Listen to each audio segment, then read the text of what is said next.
oč chudší je náš kraj na památky velké historické ceny, tím více nám předává ze své minulosti v pověrách a pověstech.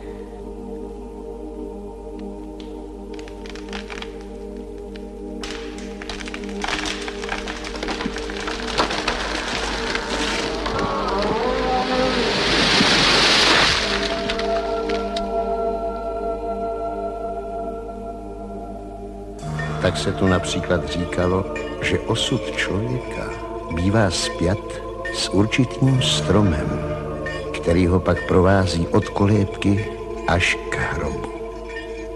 Podle jedné z těch legend prý ten, kdo vykoná něco krásného a dobrého, uvidí stříbrné stromy.